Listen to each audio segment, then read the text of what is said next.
Salam Darbe. Kembali ke channel kita. Hari ini mungkin kita berdua ya Pak Aris ya. Bagaimanapun juga secara Darbe ada di kita ya Pak Aris ya pelaku ya.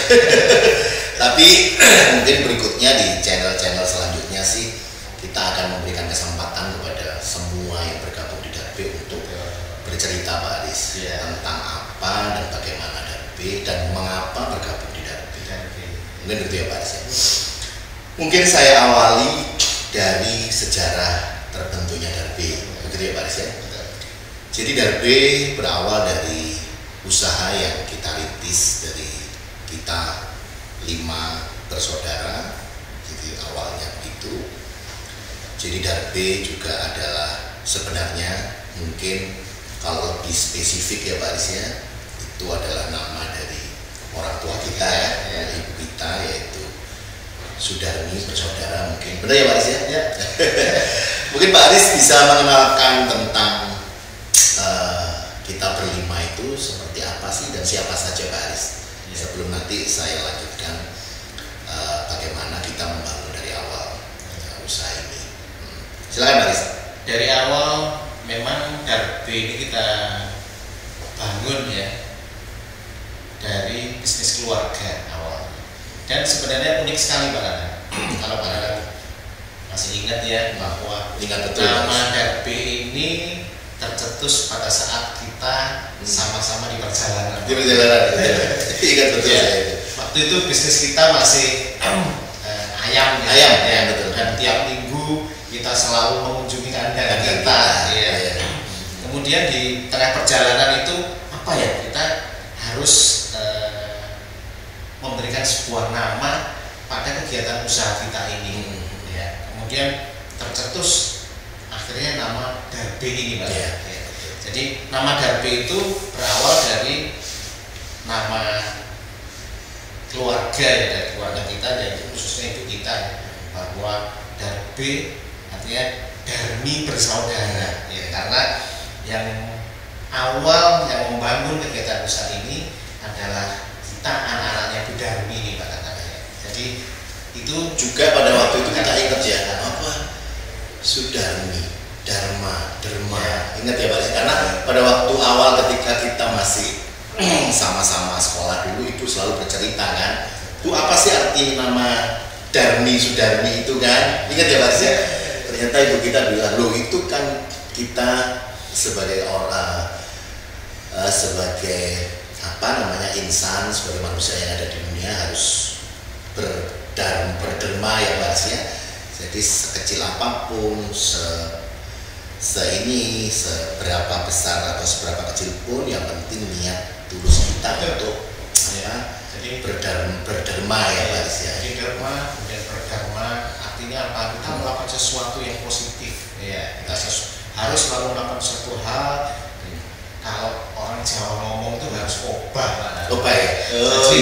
Laku ya Pak Aris, harus bergerak terus ya. Harus laku ya. Harus bergerak terus, dan itu adalah melakukan sebuah hal yang positif.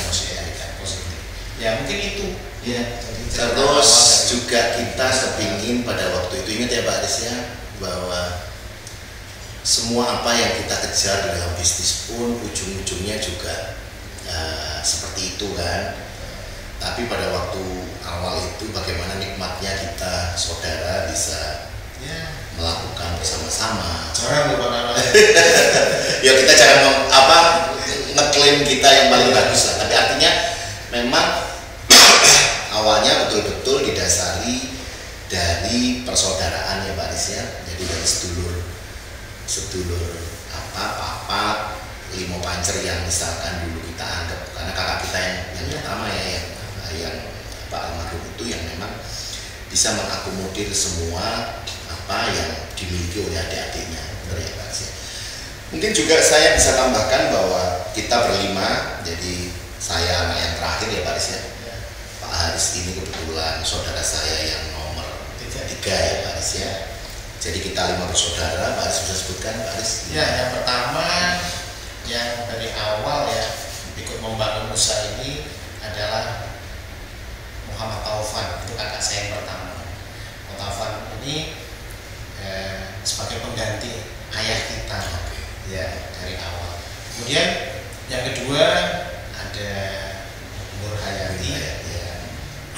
justru dari kakak kita yang kedua awalnya ya.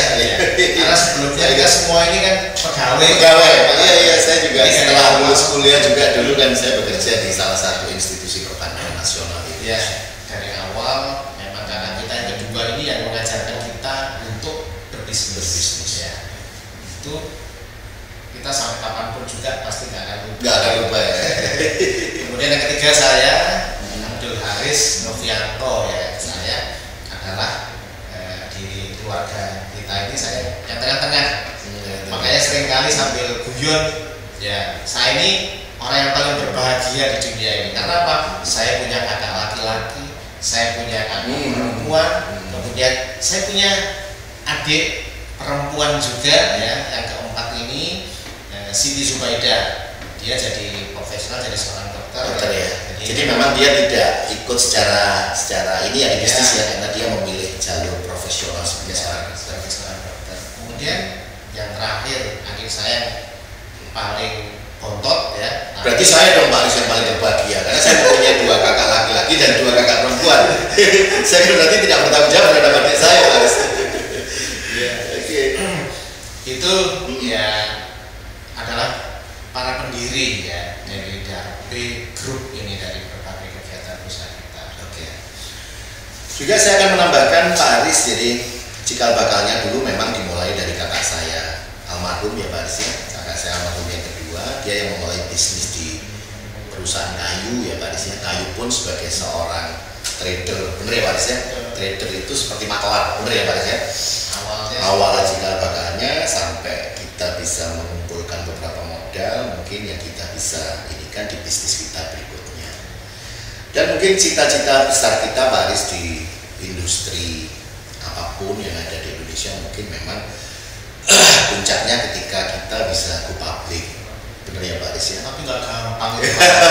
Mungkin nanti di sesi berikutnya kita akan cerita tentang apa tips and trick mungkin ya Pak Aris, trik yang tanda petik yang kita bisa melalui masa-masa itu. Ya, bagaimana kita melalui berbagai etape ya. Jadi ada ya mungkin ada 5 etape ya Pak. 5 etape mungkin bisa kita bagikan di next kesempatan kita berbicara lagi di channel Darbe ini ya, bahwa bagaimana jatuh bangunnya kita sekeluarga ini membangun usaha kita hingga sampai saat ini. Karena orang yang tahu mungkin tahunnya aja, jatuhnya nggak perlu ditanya Pak Aris. Jadi luar biasa sekali kita sudah jatuh bangun ya dalam membangun usaha ini. Kemudian dengan semangat kita bersama ya, bahwa harus tetap berjalan bagaimana kegiatan usaha kita ini bisa menuju sesuatu yang puncak yang kita cita-citakan ya. Nah, makanya next kesempatan ini kita mungkin bisa berbagi tips juga dengan. Tapi pada prinsipnya apa Pak Aris? Motivasi utama orang bisa melewati semua itu apa sih Pak Aris? Iya, yang jelas yang pasti yang bisa saya bagikan kali ini adalah keseriusan kita dalam menjalankan usaha itu. Apa benar mungkin yang di luaran seperti fokus ya, itu makanya yang saya katakan serius dan fokus tadi ya. Kemudian yang pasti yang harus tetap dilakukan adalah istiqomah.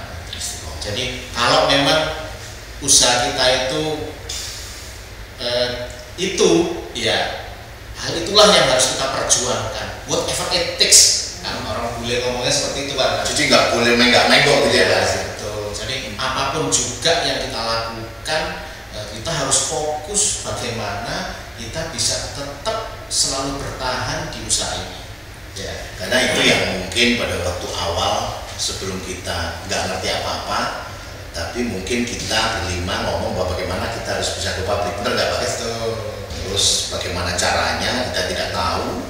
Ya mungkin ya itu tadi hasil akhir tetap harus kita berserah kepada apa namanya Tuhan. Ya, kan pasti kita harus tetap melakukan yang jadi bagian kita. Ya, harus melakukan yang terbaik yang bisa kita lakukan.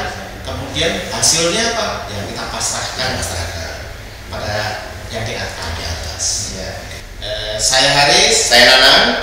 Sampai jumpa di channel Darbe berikutnya. Salam Darbe.